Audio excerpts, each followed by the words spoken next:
अगले 2 महीने में अमेरिकी फौज अफगानिस्तान से वापस बुला ली जाएगी। फिर अफगान सरकार का क्या होगा? क्या अफगान सरकार तालिबान का मुकाबला कर पाएगी? कितने दिन वो तालिबान से लड़ पाएगी? इन तमाम सवालों का जवाब जानने के लिए देखिए नो दिस।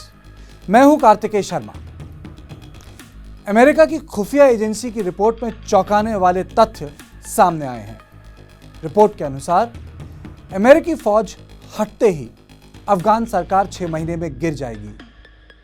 पहले अनुमान था कि सरकार 2 साल तक अपना कार्यकाल खींच सकती है, लेकिन नई रिपोर्ट के अनुसार अमेरिका के बाहर होते ही 6 महीने के भीतर काबुल में तालिबान का झंडा फहराने लगेगा।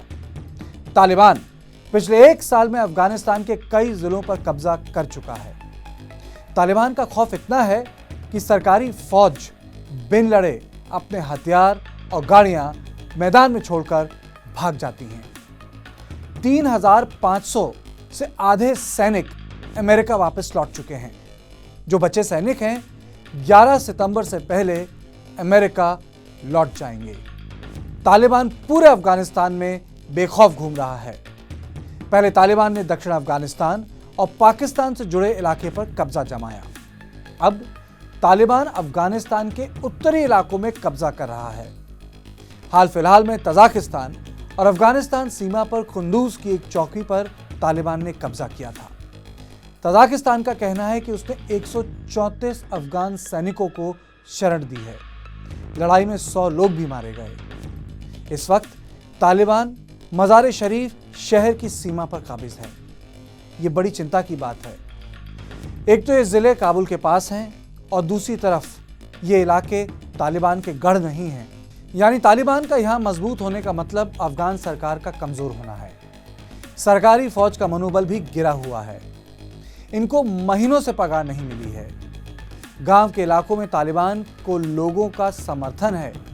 लड़ाई होने से पहले गांव के लोग समझौता करवाने की कोशिश करते हैं और इसके तहत सरकारी फौज को जंग के मैदान छोड़ने का मौका मिल जाता है, लेकिन उनको सारा गोला बारूद रसद छोड़कर जानी पड़ती है।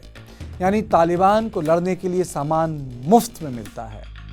1973 में अमेरिका ने अपने सैनिक वियतनाम से वापस बुलाने शुरू कर दिए थे और 1975 में साइगोन पर कम्युनिस्ट पार्टी ने कब्जा कर लिया था। लेकिन खुफिया एजेंसी में कुछ लोग ये भी कहते हैं कि तालिबान चाहे तो 3 महीने में काबुल पर कब्जा कर लेगा। अफगान सरकार ये समझती है, लेकिन कुछ नहीं कर सकती। इसके ऊपर से तालिबान सरकारी कर्मचारियों को धमका रहे हैं। तालिबान खुलकर कह रहा है कि जो अफगान सरकार का साथ छोड़ तालिबान के इलाकों में रहेंगे उनका कुछ नहीं होगा। यानी जिन लोगों ने अमेरिका और अफगान सरकार के साथ काम किया है उनकी जान पर बनाई है। यही कारण है कि बागराम हवाई अड्डे पर सैनिकों को वापस बुलाने के काम को फौरी तौर पर रोका गया है। दूसरी तरफ अमेरिका भी अपने लोगों को देश से बाहर निकालना चाहता है। लगभग 20,000 अफगान नागरिकों ने पिछले 20 साल अमेरिकी फौज के साथ काम किया है। इनके परिवारों को जोड़ लें तो ये संख्या 53,000 तक पहुंचती है। इन सबको अमेरिका अफगानिस्तान से बाहर ले जाना चाहता है। अमेरिका को लगता है कि इन सब लोगों को तालिबान मार डालेगा। इसके लिए अमेरिकी कांग्रेस पर भी दबाव है कि वीज़ा प्रक्रिया तेज की जाए।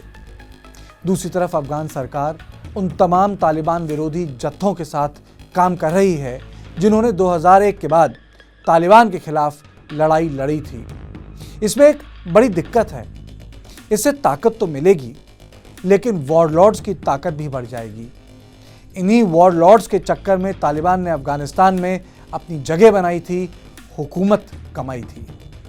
ये एक दूसरे से इतने लड़े थे कि आम लोगों की जिंदगी मुहाल हो गई थी। अंततः आम लोगों ने भी तालिबान का समर्थन किया था। इनको एक वक्त मुजाहिदीन भी कहा जाता था, लेकिन तब इन पर तालिबान हावी रहा। और देखिए, मुजाहिदीन तालिबान के खिलाफ काबुल के साथ खड़ा है। तालिबान भी अपने वक्त का इंतजार कर रहा है। उसने लगभग हर जिले में बड़े शहर के बाहर अपनी फौज तैनात कर रखी है और इंतजार अमेरिका के वापस जाने का कर रहा है। लेकिन अमेरिका का एक और सिरदर्द है। वो फौज तो वापस बुला सकता है, लेकिन फिर भी कई सौ अमेरिकी अफगानिस्तान के निजी क्षेत्र में काम कर रहे हैं और वो वापस नहीं गए हैं। पर एक चीज साफ है कि तालिबान का अफगानिस्तान में कब्जा होकर रहेगा। आज नहीं तो कल काबुल गिर जाएगा। देखना यह है कि अफगानिस्तान में क्या साइगोन जैसी हालत होगी और भारत के तालिबान के साथ रिश्ते कैसे होंगे। अगर आपको ये वीडियो पसंद आए तो ज़रूर लाइक कीजिए और हमारा चैनल नो देश सब्सक्राइब कीजिए।